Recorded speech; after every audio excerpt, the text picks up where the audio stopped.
మనుషుల్ని వాళ్ళ జీవితాల్ని శవాల్ని తొక్కుకుంటూ రాజకీయాలు చేసి అధికారం కోసం ఎంత నీచమైన పనులైనా చేసే జగన్మోహన్ రెడ్డి రాజకీయానికి ఇదొక తార్కాణం.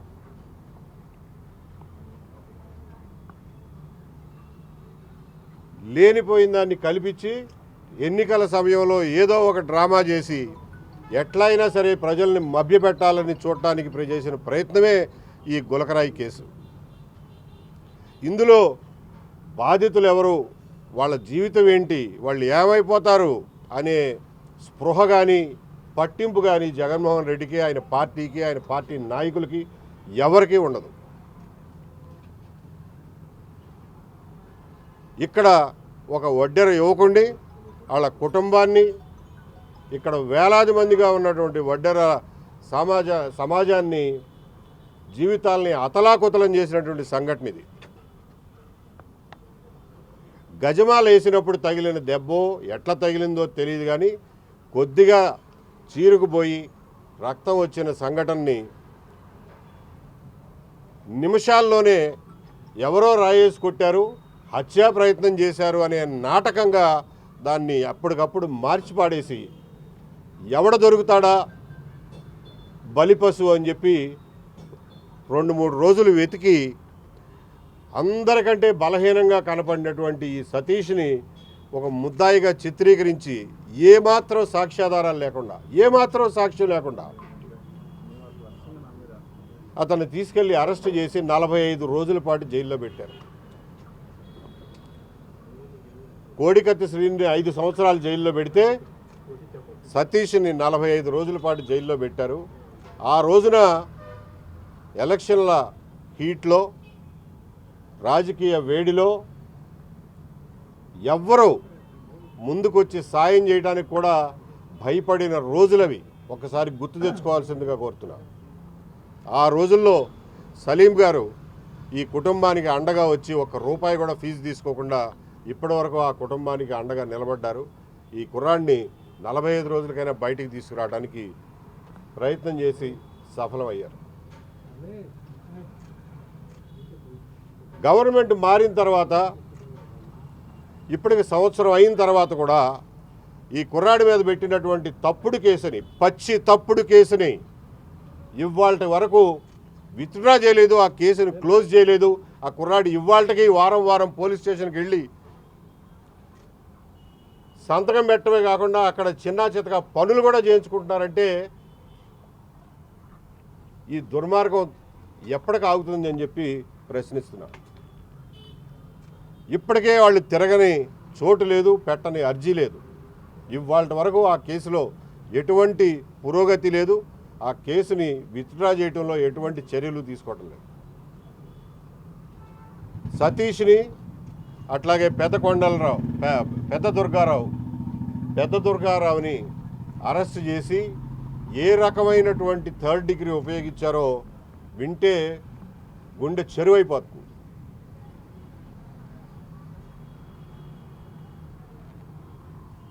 $2 లక్షల డబ్బు ఇస్తాం,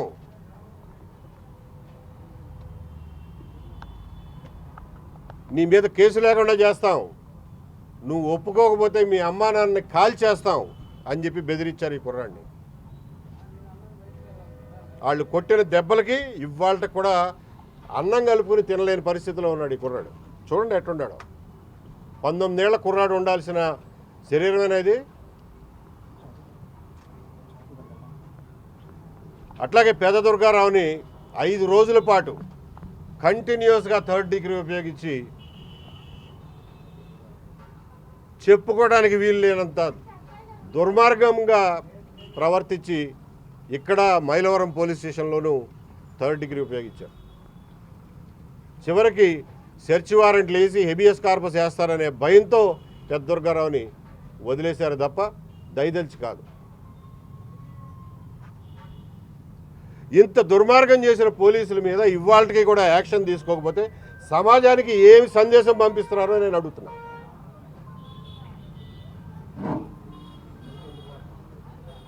అంటే పేదవాళ్ళకి ఏ రకమైనటువంటి రాజకీయ ఆధారం, అండా లేనివాడికి రక్షణ అనేది లేదు అని చెప్పి మనం చెప్పదలుచుకున్నావా? ఈ దుర్మార్గాన్ని నుంచి ఇవాళ కూడా మనకు నివృత్తి లేదు అని అంటే ఏ రకంగా అర్థం చేసుకోవాలి? ఎటుపోతున్నాం మనం?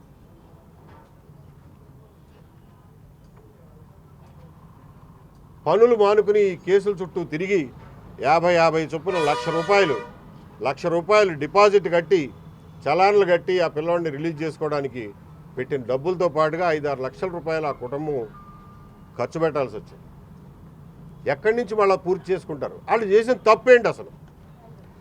ఏమాత్రం సంబంధం లేని కేసులో, ఏ సాక్ష్యం లేనటువంటి కేసులో ఒక కుటుంబం ఇటువంటి బాధలు ఎందుకు పడాలి?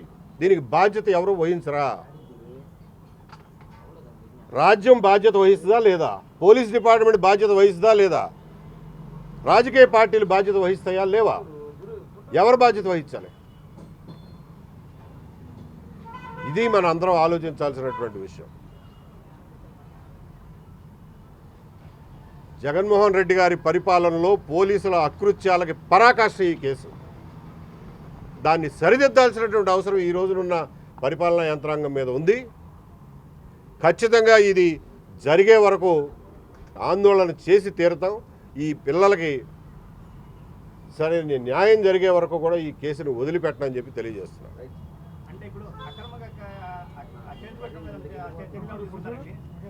ఏమండి,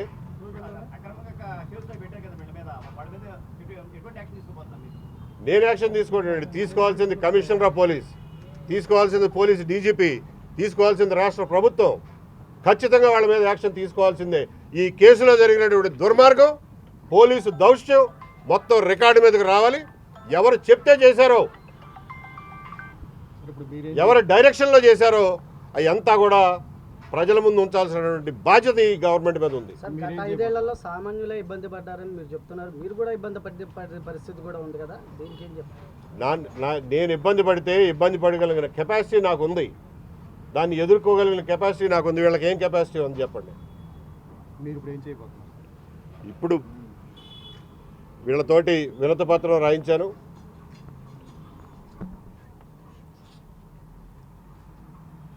సతీష్ మీద పెట్టినటువంటి దుర్మార్గపు అక్రమ కేసుని వెంటనే విత్డ్రా చేయాలి, ఆ కేసుని మూసేయాలి, అతని మీద పెట్టినటువంటి బెయిల్ బాండ్స్ అన్ని రద్దు చేయాలి, వాళ్ళు కట్టిన ₹1,00,000 చలాన్లు వెనక్కి ఇవ్వాలి.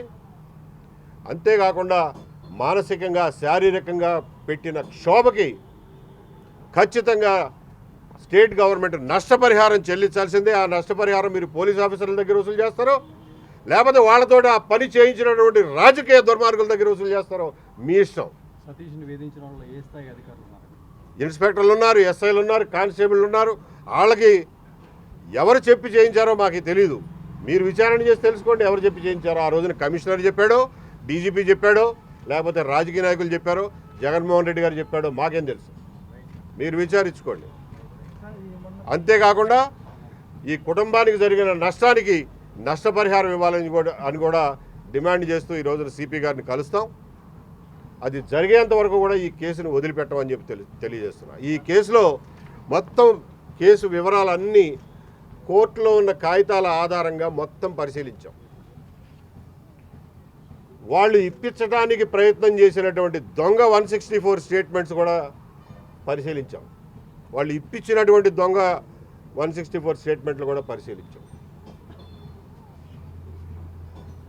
ఎఫ్ఐఆర్లో ఉన్నది వేరు, రిమాండ్ రిపోర్ట్లో ఉన్నది వేరు. తర్వాత బెయిల్ పిటిషన్ వేస్తే బెయిల్ పిటిషన్లో కౌంటర్లో వేసినటువంటి వివరాలు కంప్లీట్గా వేరు. అప్పుడు వరకు లేని సాక్షులు కొత్తగా వస్తారు. ఆ వచ్చిన సాక్షుల గురించి కూడా కౌంటర్లో రాయరు. 22వ తారీఖున ఏప్రిల్ 22వ తారీఖున బెయిల్ పిటిషన్ వేస్తే ఆ రోజున పోలీస్ డిపార్ట్మెంట్కి 1 నెల రోజులు పట్టింది కౌంటర్ వేయడానికి. మే 23వ తారీఖున కానీ వాళ్ళు కౌంటర్ వేయలా. 28వ తారీఖుకి బెయిల్ ఇస్తే దాని మీద మళ్ళా లంచ్ మోషన్ మూవ్ చేస్తున్నాం మేము హైకోర్టులో అని చెప్పి ఆ బెయిల్ మీద అతను విడుదల కాకుండా కూడా ఆపు చేయడానికి ట్రై చేశారు. అక్కడికి జడ్జి గారు 30వ తారీఖు దాకా టైం ఇస్తే ఆ 30వ తారీఖుకి హైకోర్టు నుంచి ఏమీ ఆర్డర్ రాకపోయేసరికి జూన్ 2వ తారీఖుని పిల్లవాడు విడుదలయ్యాడు. అంటే నిన్నటికే ఖచ్చితంగా సంవత్సరం. నేను ప్రజలకు తెలియజేస్తున్నది ఒకటే,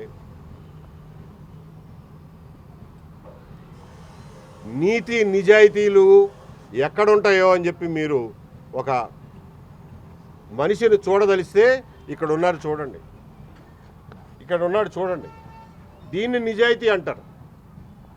అతన్ని పట్టుకెళ్ళి 5 రోజుల పాటు చిత్రహింసలు పెడితే 50 లక్షల డబ్బు ఇస్తాం, మీకు సిటీలో వైసీపీలో పెద్ద పోస్ట్ ఇస్తాం, నీ మీద కేసు లేకుండా చేస్తాం, కేవలం బోండామ్మ గారి పేరు చెప్పు, ఆయన చెబితే చేయించాను, నేనే 1000 రూపాయలు ఇచ్చి పిల్లోడితో చేయించాను అని చెప్పి బలవంత పెడితే ససేమిరా నేను ఒప్పుకోను, ఇటువంటి అబద్ధం నేను ఆడను, ఇటువంటి తప్పు నేను చెప్పను అని చెప్పి నిజాయితీకి నిలబడిన పిల్లోడు ఈ పెద్ద దుర్గారావు.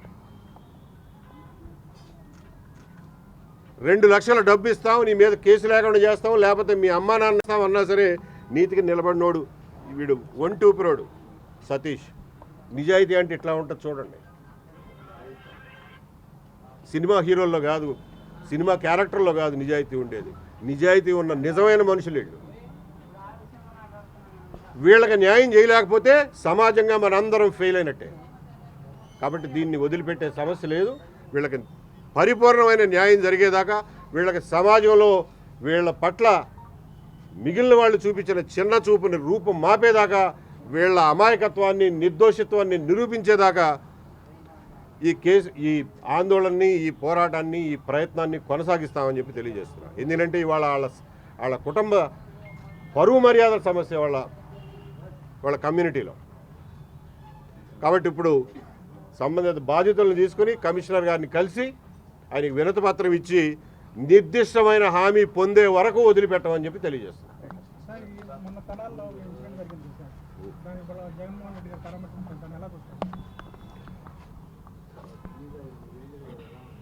12 ఏళ్ల పాటు తన కేసుల గురించి కోర్టుకు కూడా వెళ్ళనటువంటి జగన్మోహన్ రెడ్డి గారిని చూస్తే ప్రజలకి న్యాయ వ్యవస్థ మీద నమ్మకం సన్నగిల్లిపోతుంది. దాని పర్యవసానమే తెనాల్లో పోలీసులు చేసినటువంటి అతి. దాన్ని ఖచ్చితంగా ఖండించాల్సిందే. చట్టవిరుద్ధమైన పనులు, రోడ్ల మీద ప్రజల్ని లాఠీలతో పెట్టి కొట్టి ఆ వీడియోలు బయటకు పంపించి అదేదో హీరోయిజం అనుకుంటే అది తప్పు. పోలీసుల దగ్గర దర్యాప్తు చేయడానికి, తప్పు చేసిన వాళ్ళని శిక్షించడానికి కావలసినంత హంగు, కావలసినన్ని చట్టాలు, కావలసినంత సరంజామం వాళ్ళకు ఉంది. ప్రొఫెషనల్గా పనిచేయడం రాకపోతే మానుకుని కూర్చోవాలి అంతే తప్ప అన్ప్రొఫెషనల్గా ఇట్లా రోడ్ల మీద వీడియోలు తీసి ప్రజల్లో ఒక రకమైనటువంటి భయానక వాతావరణం కలుగజేయటం మంచిది కాదు. దాన్ని నేను ఖచ్చితంగా ఖండిస్తున్నాను. కానీ 12 ఏళ్ల పాటు తన మీద కేసుల గురించి కోర్టుకు కూడా వెళ్ళినటువంటి జగన్మోహన్ రెడ్డి గారు, కోడికత్తి కేసులో వచ్చి సాక్ష్యం ఇవ్వడానికి కూడా నిరాకరించే జగన్మోహన్ రెడ్డి గారు, ఈ కేసులో ముఖ్యంగా ఇంకొకటి చెప్తున్నా, ఈ కేసులో జగన్మోహన్ రెడ్డి గారికి దెబ్బ తగిలింది. ఆయన స్టేట్మెంటే లేదు మొత్తం ఫైల్లో. అంటే అసలైన బాధితుడు ఎవరికైతే దెబ్బ తగిలిందో ఆయన స్టేట్మెంటే ఉండదు. కానీ కేసు బిగిచ్చేస్తారు. 45 రోజుల పాటు ఒక అమాయకుడిని తీసుకెళ్లి జైల్లో పెడతారు. ఇది జగన్మోహన్ రెడ్డి గారి ద్వంద్వ ప్రమాణాలకి ఒక తార్కాణం. మేం పెట్టం కాదండి, పోలీసులు ఈ కేసులో ఎవరి ప్రోద్బలం వల్ల ఇంత దుర్మార్గం జరిగిందో తేల్చాల్సిన బాధ్యత వాళ్ళ మీద ఉంది. ఆ తేల్చే క్రమంలో అది ఎక్కడి వరకు వెళ్తుందో వాళ్ళు తేల్చాలి. Thank you. Hit TV app, ఇందులో short news, live news, entertainment shows, movies, digital magazines తో పాటు మీ జిల్లా వార్తలను కూడా ఫ్రీగా చూడొచ్చు. అంతేకాదు కేజీ నుంచి పీజీ వరకు విద్యార్థులకు స్కాలర్షిప్ కూడా అందిస్తున్నాం. ప్రతి వారం 10 మందికి లక్కీ డ్రా ద్వారా ఒక్కొక్కరికి 10,000 రూపాయలు అందిస్తున్నాం. ఇంకెందుకు ఆలస్యం, వెంటనే హిట్ టీవీ యాప్ ని డౌన్లోడ్ చేసుకుని ఫ్రీగా ఎంటర్టైన్మెంట్ పొందండి. Hit TV app. Hit TV app. Please download hit TV app. Hit TV యాప్ని ఫ్రీగా డౌన్లోడ్ చేసుకొని ఎంజాయ్ చేయండి. మీకు నచ్చిన ఎంటర్టైన్మెంట్ కోసం హిట్ టీవీ యాప్ ని ఫ్రీగా డౌన్లోడ్ చేసుకుని ఎంజాయ్ చేయండి. హిట్ టీవీ యాప్ని డౌన్లోడ్ చేసుకుని ఆస్వాదించండి, ఆశీర్వదించండి. ఇంతమంది సెలబ్రిటీలు హిట్ టీవీ యాప్ ని డౌన్లోడ్ చేసుకోండి అని చెప్తున్నారంటే ఎంత మంచి యాప్ ఆలోచించండి. అమెరికా అమెరికా అమెరికా అమెరికాలో చదవాలనుకునే వాళ్ళకి విశ్వసనీయమైన పేరు మన శౌర్య కన్సల్టెన్సీ. UK లో 1 year masters. UK లో 1 year masters. 2 years work permit up to 5 years visa. Contact Saurya Consultancy. Contact 89851 89851.